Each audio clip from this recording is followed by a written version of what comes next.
Today we're talking about a case, about a trial that was so shocking, so next level, that if it wasn't 2020, I honestly don't know what to think or say or do about it. But it is completely on brand for 2020. Today we're talking about the horrific case of Joel Guy Jr. Now, the tragic events of this case take place back in 2016.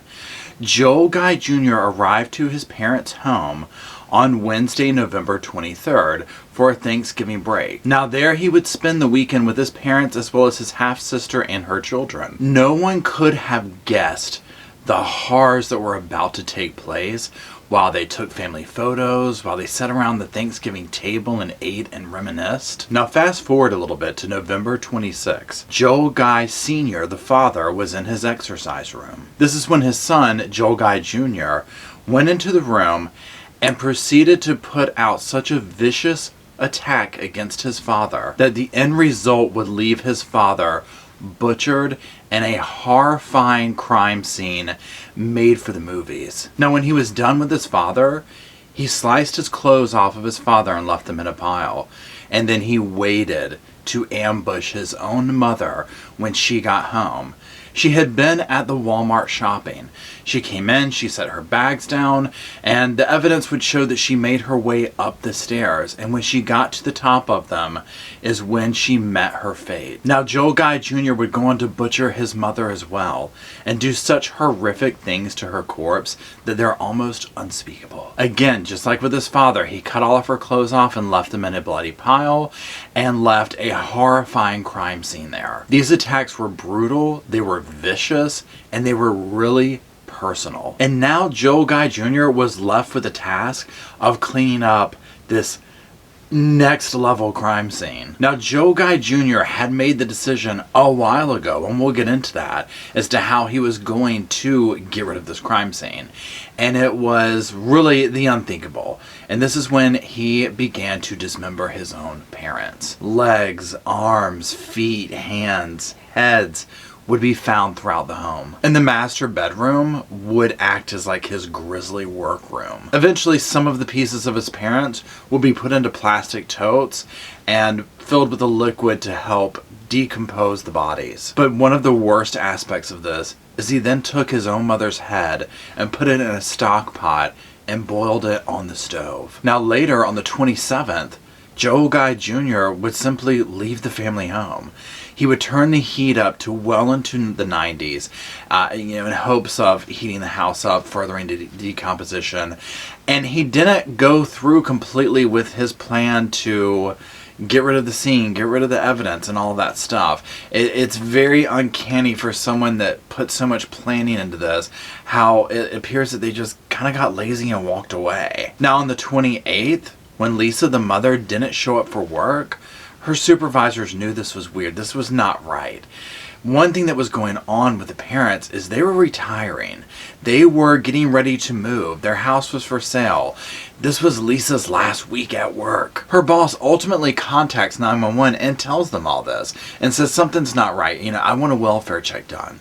And one officer goes out to the house, and from the outside in, it kind of looks like nothing is abnormal. There's cars there. There's nothing going on the outside. And so that officer made the decision to leave. Well, luckily, this wasn't enough for Lisa's boss. She was like, no, I'm sorry. There's just something's not right. Can we get someone else to please go out there? Now, the next officers that go out there, they're knocking on the door, they're looking in the windows, and they see these groceries that are all on the floor. And they start to get this vibe. You know what? Something's not right here. They go around to the back, and they see that a door handle's missing. And they feel the heat coming out of the home. They smell the chemicals. They make the decision to enter the home. And on the stand, one of them will say the heat was like a blast and the odor was just horrible. As they made their way upstairs calling out, the police were here to do a welfare check, they knew something wasn't right. And they encounter some of the first scenes of the crime scene, the blood-soaked carpet on the walls. And eventually one of the officers will see a pair of severed hands. And obviously they know things are not right at this point. And then after that, ultimately, they will find those totes with the decomposing bodies of the parents in there. Now, the actions and the reasons behind them that took place prior to these officers showing up and finding this on that day is nothing shy of the next Texas Chainsaw Massacre installment. Joel Guy Jr. did get some wounds while he was carrying out these attacks and the cleaning up on his parents. He got some wounds to his hands. Those wounds would make him go to the same Walmart just hours after his mother had been there to buy like some bandages, stuff like that. I don't know any other thing to say than these cases would not be complete if there was not Walmart evidence. It is a thing at this point. Instead of people of Walmart, we need cases of Walmart because they all seem to include it. Now, even after doing this, it seems that his laziness, that his injuries made him go back to LSU. And this is when he just kind of gave up and just drove home, and I guess he figured that it would work itself out. I don't know. But what I do know is that he left a crime scene so grisly, so horrifying, that the officer said they pray they can get the images and the smells out of their mind one day. So why did this happen? Why does this seem to happen more and more often these days? Well, for this guy, for Joel Guy Jr., that mystery wasn't too hard to figure out because he left a ton of evidence for us to find. Now, his parents, like I said, they were engineers. They were going to be retiring. They had basically supported this guy. Not basically, they did. They supported their son his entire life. Evidence would show he had never had a paying job. He was in school at LSU. He was studying to be a plastic surgeon. He had been in school for, years. And they paid his way. Now, the guys had just sold their home, and they were in the process of moving into another home, and it wasn't just any other home. It was the home that belonged to Guy Sr.'s deceased mother, and he had bought that, and he was excited to move back home. Now, during the trial, family member after family member gets up there, through testimony, through impact statements, and they all talk about, how close the family was, except for Joel Guy Jr. Now, another thing that they all talked about was that, the parents were retiring. They literally were retiring like that week. All this was happening. And not only were they retiring, but they had all had discussions with each different family member at different times about how Joel Guy Jr. was going to have to start paying his way. He was going to have to start, earning his keep. They had done their budget. There was no way that they could continue to support him the way that they were and be able to retire for themselves. Joel Guy Jr. wanted his parents to continue to pay his way and not have to lift a finger for it. So let's talk about the plot. Joel Guy Jr. basically plotted this for weeks, it would seem. Now, the prosecutors showed the jurors tons of evidence, video evidence.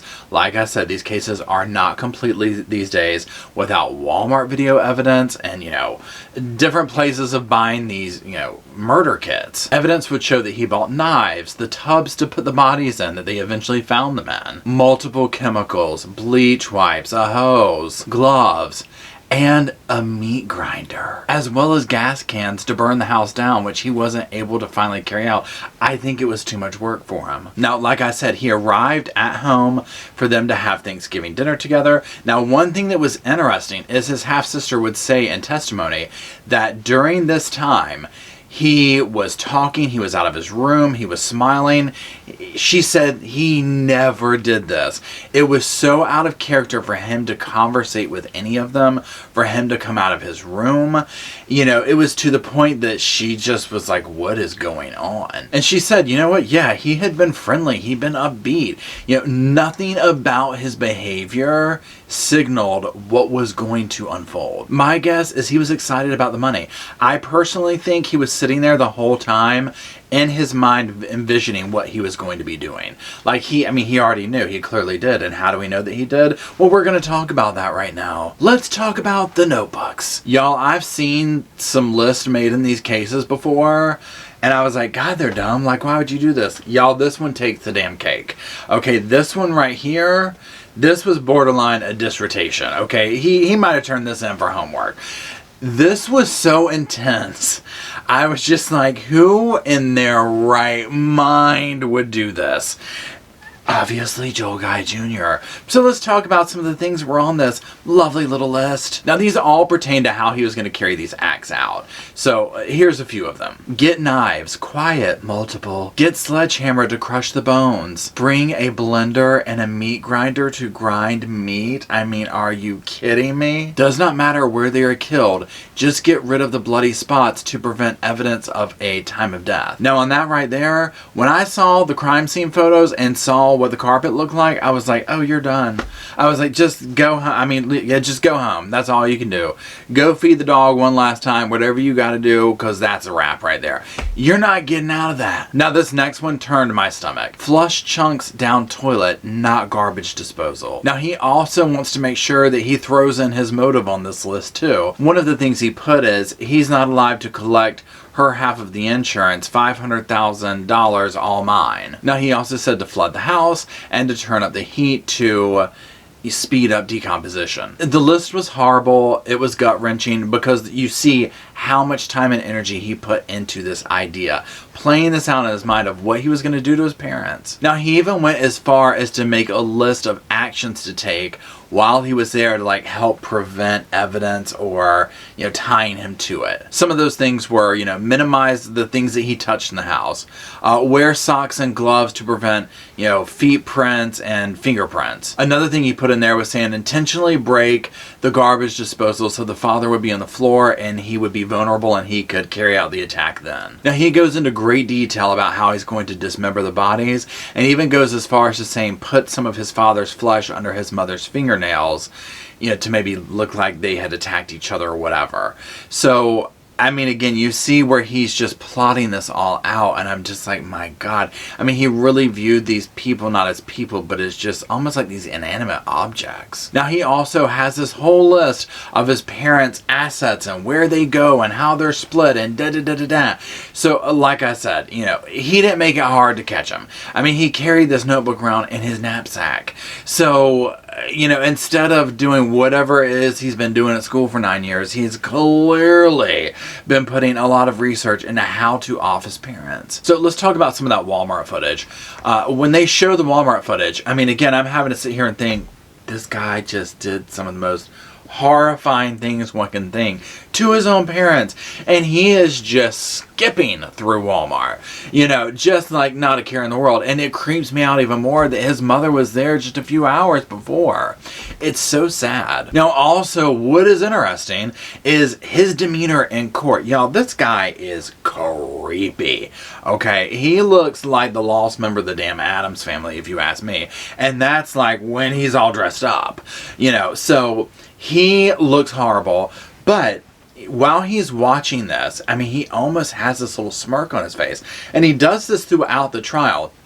I personally think this guy got a lot of pleasure out of seeing his family members crying and all upset. I do not think he liked anyone in his family. He looked completely unbothered, hardly blinking, not flinching. This didn't slow him down a bit. Now let's talk about that recorded phone call with his roommate. Y'all, that's not his roommate, first of all. That is not his roommate. That is his boyfriend, or was his boyfriend, I guess. You know, so to top it off with all the evidence, it's like, well, here's this on a silver platter for you. Here's this evidence of this phone call. So I'm guessing at this point, I mean, he knew it is what it is. I'm actually kind of surprised he didn't off himself, to be honest. Now, I'm just going to have to say this. I honestly didn't know what was more shocking about the roommate situation. And that was finding out that somebody was with this dude, or that Joel was dumb enough to make the phone call from jail with it being recorded. Whichever it is, both of those ideas send shudders down my spine. Y'all, so all of that going on, y'all, this was an open and shut case. And on that note, when it came time for the jury to do what juries do, I mean, y'all, this is another one where I'm like, I personally think they went in there, played a game of charades or something because they were too embarrassed to march their asses right back out and be like, guilty. Guilty. So the jury deliberated for like 2 hours on Thursday and then like for an hour on Friday. Now brace yourselves because this one's a shocker. He was found guilty on all 7 counts. Obviously these counts all relate to what he did to his parents both before and after death. Now when the jury read out these charges and was like guilty, guilty, of course his family, you know, the remaining family or whatever, they're joy, tears of joy, they're elated, they're sad, they're all these emotions, and he just sits there. He is not that far from them. I would hold my head in shame. I could not even look that way. He doesn't ever have an issue looking that way. I mean, when his little boyfriend, roommate, left out there, he's following him with his eyes. I mean, he doesn't have an issue with this. I mean, there is like not a soul behind those eyes. Now, during the victim impact statements, when the family got up there, again, he doesn't flinch. He honestly, in my opinion, had a little smirk. I think he got a lot of pleasure out of seeing their pain. I really do. I think he loved every second of that, knowing what he did. Now the judge did schedule